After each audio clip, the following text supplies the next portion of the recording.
치아에 대한 궁금증을 말이 되게 풀어드리는 말이 되는 박 원장 구강외과 전문의 박민우입니다.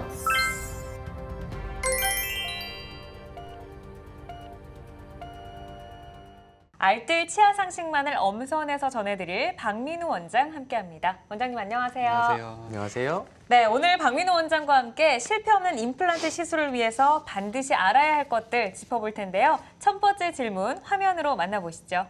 정 대리님, 어제 치통 때문에 병가까지 내고 이제 괜찮아요? 네, 팀장님 덕분에 치과는 잘 다녀왔어요. 치과에 다녀왔는데도 아직 아픈가 봐요. 아우, 대리님 안색이 좋지 않네. 네, 충치가 심해서 발치도 하고 임플란트도 해야 한다는데 아유 걱정이 이만저만이 아니에요. 망설일 게 뭐 있어요. 치료하면 되죠. 아유 그게 제가 치과 공포증도 심하고요. 아니 임플란트 부작용이 그렇게 많대요. 10명 중에 2명이나 된다는데요. 아니, 임플란트 부작용이 그렇게 많다니까 너무 놀라운데요? 임플란트 시술 후에 어떤 증상이 나타나면 부작용을 의심해봐야 할까요? 네, 임플란트 시술 후에 겪고 싶지 않지만 간혹 나타나는 부작용들이 있습니다. 임플란트 시술도 수술인 만큼 일반적인 수술에 따르는 출혈이라든지 통통, 부종, 붓기, 그리고 감염의 위험성 같은 것들이 있는데요. 이러한 일반적인 부작용들은 금방 나타났다가 금방 사라지고 또 쉽게 해결이 가능한 반면 임플란트에만 특정적으로 나타나는 부작용들도 있습니다. 임플란트 시술 시에 위턱의 상악동이나 아래턱의 어떤 신경 같은 구조물들이 손상되는 경우도 있고, 임플란트가 뼈와 잘 붙어서 기능을 해야 되는데 이런 임플란트가 뼈랑 잘 붙지 못하고 탈락하게 되는 임플란트 실패의 부작용도 있을 수가 있습니다. 임플란트 부작용이 이렇게 여러 가지라면 그 이유도 여러 가지일 것 같거든요. 네, 임플란트의 부작용이 발생하는 이유가 여러 가지가 있고 또 잘 알려진 것이 있는 반면 또 잘 알지 못하는 경우도 있습니다. 잘 알려진 것들로는 시술 후에 흡연이나 음주 같은 것들은 상처의 치유를 지연시키므로 임플란트가 잘 기능하지 못하게 할 수 있고요. 임플란트 시술한 환자분의 구강 위생 관리가 잘 되어야 치태나 치석 같은 것들이 안 생겨서 임플란트에 주위염이 생기지 않을 수가 있고, 또 가장 겪기 싫은 부작용 중에 하나가 임플란트의 실패인데, 이 임플란트의 실패라는 것은 결국 임플란트가 뼈랑 잘 붙지 못하는 것을 말하는 건데, 이것은 결국 임플란트와 뼈와 골 유착이 잘 일어나지 못했다는 것을 말할 수 있습니다. 골 유착에 대해서 좀 더 자세하게 들어볼까요? 네, 골 유착이라는 것은 임플란트가 뼈에 붙는 일련의 과정들을 말하는 것인데, 임플란트가 이제 나사 모양처럼 생겼지만 뼈에 단순히 나사처럼 고정되어 있는 것이 아니라 임플란트와 뼈가 생물학적으로 단단히 결합을 해야 치아가 작용하는 그런 강한 힘을 오랫동안 버틸 수가 있습니다. 그래서 이러한 과정을 골 유착이라고 말을 하는데, 이러한 골 유착에는 좀 여러 단계가 있습니다. 간단히 말씀드리면, 먼저 임플란트가 뼈에 식립되고 난 후에 주변의 뼈로부터 혈관으로부터 나왔던 피들이 지혈이 되면서 임플란트 주변에 혈액 응고가 되게 됩니다. 이러한 응고된 혈액을 바탕으로 주변에서 뼈를 만드는 세포들이 모여들게 되고, 이러한 세포들이 임플란트 주변에 뼈를 치밀하게 만들게 되면서 임플란트를 잘 유지하고 고정할 수 있는 그런 골 유착이 일어나게 되는 건데, 시간은 전체 몇 주에서 이제 몇 달까지 걸리는 경우도 있습니다. 네, 골 유착에 대해서 이렇게 중요하다고 말씀하셨는데요. 생각해보면 우리 몸에 상처가 나거나 뭔가 문제가 있을 때 혈액이 중요한 역할을 해주잖아요. 역시 골 유착에도 혈액이 중요한 역할을 해줄 것 같거든요. 어떤가요? 네, 골 유착이 성공적으로 되기 위해서는 혈액이 지혈이 되면서 응고되는 과정이 매우 중요한데요. 아까 네. 말씀드린 골 유착의 첫 번째 단계이기도 하고, 이 혈액이 응고되면서 혈소판이라는 세포가 응고된 혈액 안에 모여들게 되는데, 이 혈소판에서 내보내는 신호들이 주변에서 뼈를 만드는 세포들이나 단백질들을 끌어당기는 역할을 합니다. 그래서 임플란트 주변에 이러한 세포들이 잘 모여들 수 있으려면 혈액이 잘 응고가 되어서 혈소판이 임플란트 주변에 잘 유지가 되어야 이후에 일어나는 골 유착 과정이 성공적으로 일어난다고 할 수 있습니다. 네, 그렇군요. 임플란트의 부작용과 재수술 발생 가능성을 낮추려면 어떻게 해야 할지 살펴보고 있는데요. 다음 궁금증 화면으로 확인해 보겠습니다. 팀장님, 저 치과 다녀오게 반차 좀 내주세요. 반차요? 네. 아, 그래요. 임플란트 치료를 받기로 했나 보군요. 네. 더 이상 치료를 미루면 건강한 치아도 영향을 받을 수 있다고 하더라고요. 맞아요. 그런데 요즘 임플란트는 시술 방법도 너무 여러 가지고 종류도 다양하다고 하던데 잘 알아보고 치료받으세요. 임플란트에도 종류가 있다고요? 저는 처음 듣는 얘기인데. 이런 상식은 기본으로 알아야죠. 아하. 그리고 임플란트도 시간이 지나면 노화 현상이 나타난다고 하니까 꼼꼼하게 잘 따져보고 치료받도록 해요. 아, 그래요? 임플란트의 노화가? 우리 팀장님은 진짜 모르는 게 없다니까. 임플란트도 시간이 지나면 노화가 발생하나요? 네, 임플란트도 생물은 아니지만 노화라는 현상이 발생할 수가 있습니다. 임플란트의 노화라는 것은 임플란트가 이제 공장에서 생산된 이후에 공기와 접촉을 하게 되면 탄화수소라고 하는 찌꺼기와 같은 물질들이 임플란트 표면에 달라붙게 됩니다. 그러면서 많게는 60에서 80% 정도의 표면을 차지한다고 하는데, 이렇게 탄화수소가 달라붙은 물질, 그 임플란트의 표면은 앞서 말씀드린 혈액의 응고나 어떤 세포의 결합이 잘 이루어질 수가 없습니다. 따라서 임플란트가 고루차게 되는 기능이 떨어지게 되는 것이고, 이렇게 기능이 떨어지게 되는 과정을 임플란트의 생물학적인 노화라고 합니다. 네. 그렇다면 우리가 임플란트를 시술할 때 저희가 이제 진료실에서 바로 만들어진 임플란트를 쓰면 굉장히 좋겠지만 실제로는 그럴 수 없잖아요. 그래서 임플란트의 생물학적 노화를 막기 위한 그 방법이 실제로 또 있기도 하죠. 네, 이러한 임플란트 노화 현상을 막거나 되돌리기 위한 그런 여러 연구들이 진행이 많이 되어 왔는데, 말씀하신 것처럼 공장에서 만들어진 임플란트를 치과에서 바로 사용할 수 있다면 제일 좋겠지만 현실적으로는 불가능한 방법이고요. 치과에서 어느 정도 노화가 일어난 임플란트라도 원래대로 되돌릴 수 있다면 제일 좋은 방법일 수 있겠습니다. 그러한 연구들 중에 하나가 임플란트의 자외선을 조사를 하는 건데요. 특정한 파장의 에너지를 가진 자외선을 몇 시간 이상 조사를 하게 되면 임플란트 표면에 이런 노화가 일어났던 표면들이 다시 처음에 생산됐을 때의 상태로 되돌아올 수 있다는 그런 연구 결과들이 많이 보고되어 있습니다. 네, 임플란트 노화 현상의 가장 큰 원인인 탄화수소 침착을 이제 자외선을 이용해서 좀 막을 수 있다라고 말씀을 하셨는데, 저는 좀 굉장히 새로운 그 사실이거든요. 어떻게 이게 가능한 거죠? 네, 그 임플란트에 이제 특정한 에너지를 파장을 가진 자외선을 조사하게 되면 임플란트 표면에 더 침착되어 있던 탄화수소들을 제거를 할 수가 있습니다.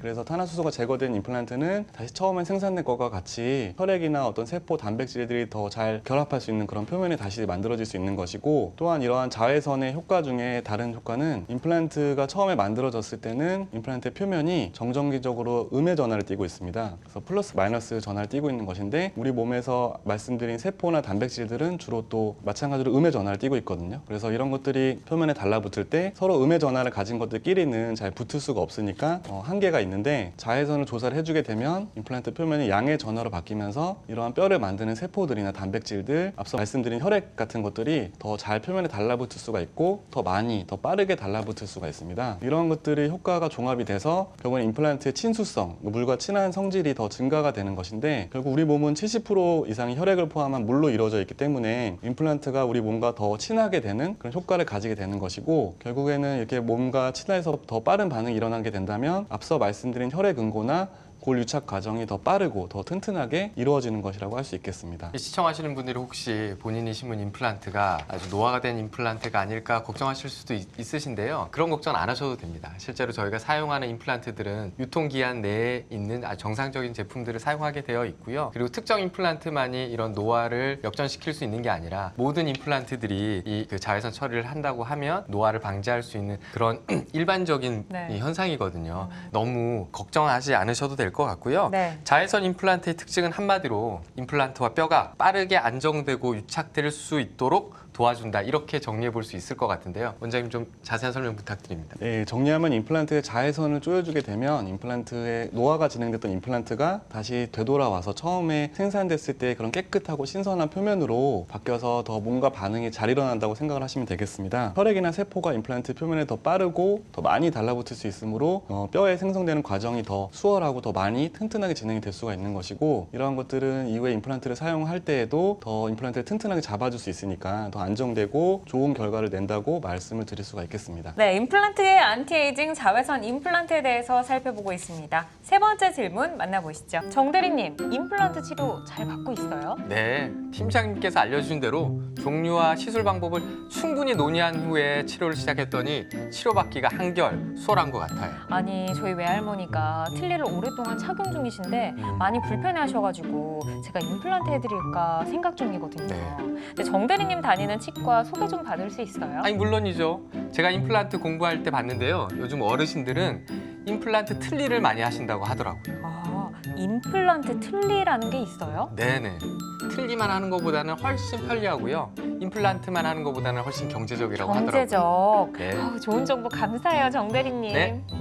임플란트 틀니를 할 때 어떤 점에 가장 좀 중심을 두고 시술을 해야 하는지 궁금한데요. 네, 임플란트 틀니라는 것은 적은 수의 임플란트의 도움을 받아서 틀니의 치료를 하는 것인데요. 보통 임플란트만 가지고 전체 치아를 수복하는 경우는 8개에서 10개의 임플란트가 필요한 반면 네. 임플란트 틀니의 경우는 2개에서 4개 정도의 임플란트의 도움을 받아서 틀니를 같이 사용을 하게 됩니다. 따라서 적은 수의 임플란트가 이제 많은 힘을 받는 그런 구조가 되게 되므로 처음으로는 이제 진단과 어떤 임플란트와 틀니의 설계가 잘 되어야 할 것이고, 또한 이러한 임플란트가 턱뼈 중에서도 튼튼한 부분에 식립이 되어야 많은 힘을 받을 수가 있습니다. 또한 식립된 후에도 앞서 말씀드린 고류착 과정이 성공적으로 일어나고 튼튼하게 일어나야 더 많은 힘을 적은 수의 임플란트가 감당을 할 수가 있게 되는 거죠. 그리고 또 이런 임플란트 틀니를 하시는 환자분들은 보통 치아가 거의 없거나 오랫동안 틀니를 사용하셔서 틀니가 이제 잇몸이 위축돼서 틀니가 잘 기능할 수 없는 경우들이 많이 있습니다. 네. 따라서 이런 분들의 경우는 치료가 너무 길어지면은 식사라든지 영양 섭취가 좀 불가능하게 되니까 건강에 특별히 더 신경을 써야 되는 고령 환자분들이 많으시거든요. 그래서 이런 분들의 경우는 더 빠른 시일에 더 튼튼한 치료를 해드려야 되는 그런 주의점이 있겠습니다. 이제 막 빠지거나 틀니가 뭐 잇몸을 눌러서 아프다거나 하는 것들을 굉장히 막아줄 수 있기 때문에 상당히 좋은 술식이라고 할 수 있어요. 네. 예. 지금까지 우리가 임플란트를 시술할 수 있게 된 걸 배경을 보면요, 스웨덴의 브레네막 박사의 그 연구 논문에서 큰 역할을 했는데요. 브레네막 박사의 논문에 따르면 식립체의 재료, 디자인, 표면과 환자 수용부의 상태, 그리고 수술 방법, 그리고 마지막으로 적절한 하중이 임플란트를 성공시키는 6가지 필수 조건으로 뽑았는데요. 네. 실제로 이제 저희들이 뭐 6가지 중에 대부분은 그 수술 전에 그리고 수술하고 난 이후에 환자가 몸에서 이제 반응해주는 부분들이지만, 그 마지막으로 적절한 하중 부분은 치과 의사들이 결정해야 되는 부분이기도 하고 마지막에 치료를 완성하는 가장 중요한 부분인 것 같거든요. 원장님 어떻게 생각하시는지요? 네, 스웨덴의 브레네막 박사님은 이제 치과 임플란트의 아버지라고도 할 수 있는 분인데요. 말씀하신 6가지 조건들 중에 식립체 재료나 디자인, 또 표면 같은 경우는 임플란트 제조 회사가 담당하는 몫이 많습니다. 네. 따라서 말씀하신 것처럼 적절한 하중 같은 부분은 이제 치과와 의료진이 결정해야 되는 것인데, 예전에 이제 브레네막 박사님이 임플란트를 개발하시던 그런 시기에는 임플란트를 뼈 속에 심은 다음에 3개월에서 6개월까지는 어떠한 힘도 가해지지 않아야 안정된 고루착이 일어날 수 있다고 생각을 하셨습니다. 하지만 이제 그 이후에 재료나 기술이 많이 발달하고 또 더 빠르고 편리한 진료를 원하시는 환자분들의 수요가 증가하면서 어떻게 하면 더 조기에 이런 하중 힘을 가하게 할 수 있을까 하는 연구와 그런 관심이 더 많아지고 있습니다. 특히나 이제 체력도 약하고 또 이제 만성 질환도 한두 개씩 가지고 계신 어르신들도 그렇다면 임플란트 조기 하중을 준다거나 임플란트를 빨리 이렇게 좀 치료를 마무리할 수 있는 그런 방법들 있을까요, 원장님? 네, 체력이 약하거나 이제 만성 질환을 갖고 계신 어르신분들일수록 임플란트의 성공적인 고루착에 대해서 더 걱정을 하실 수밖에 없을 텐데요. 실제로 뭐 당뇨가 있거나 혈당 조절이 잘 안 되시는 경우는 상처의 치유가 지연되거나 또 2차적인 감염의 위험성이 커서 이러한 고루착이 실패하는 경우가 좀 많이 다른 분보다는 많이 있습니다. 그래서 더욱 안정적인 반응을 보이는 앞서 말씀드린 이제 자외선 임플란트 같은 것들이 도움이 될 수가 있고요. 또 체력이 약하시거나 또 연세가 많으신 어르신분들 같은 경우에는 아까 말씀드린 것처럼 잠깐 동안의 어떤 영양 섭취가 저하되는 것들도 건강에 큰 악영향을 끼칠 수가 있기 때문에 가능한 빨리 치료를 해드리는 것이 좋을 것이라 생각을 할 수가 있습니다. 따라서 이러한 경우는 이제 자외선 임플란트가 빠른 고루착을 보이는 것을 이용을 해서 좀 더 조기에 하중을 가할 수 있게 하고, 예전에는 이제 3개월, 6개월 정도 기다렸다면은 최근에는 임플란트를 식립한 당일날 임시 치아를 올려드려서 기능을 할 수 있게 하거나 아니면 2달 이내에 이러한 치아가 올라갈 수 있게 해서 조기에 하중이 가능하게 하는 그런 연구와 실제 임상 결과들이 좋은 결과들이 많이 나오고 있습니다. 시술 시에 주의해야 할 점들은 어떤 게 있는지 주의점 들어볼까요? 네, 자외선 임플란트도 일반 임플란트와 같이 거의 같은 방식으로 식립하기 때문에 이런 수술에 따른 주의점들은 물론 있습니다. 우선 환자분은 본인이 갖고 계신 전신 질환에 대해서 의료진과 충분히 상의를 해서 이러한 전신 질환에 따르는 합병증들에 충분히 대비를 할 수 있거나 미리 투약을 할 수 있거나 이렇게 하셔야 되고, 네. 또 요즘에 발달한 이제 3D CT 같은 것을 활용을 해서 정확하고 이제 정밀한 치료 계획과 진단을 수립을 해야 할 것입니다. 환자분들 같은 경우에는 수술 후 이제 일정 기간 동안은 앞서 말씀드린 염증을 유발할 수 있는 흡연이나 음주 이런 건 당연히 피하셔야 되고, 또 무리한 운동이나 무리한 식사 같은 것들도 피하시는 게 임플란트의 상처가 잘 아물고 성공적인 고루착이 될 수 있는 그런 환경이 될 수 있을 것입니다. 지금까지 치아를 이롭게 하는 생활 상식, 생활의 이치 박민우 원장과 함께했습니다. 원장님 오늘 귀한 시간 감사합니다. 감사합니다.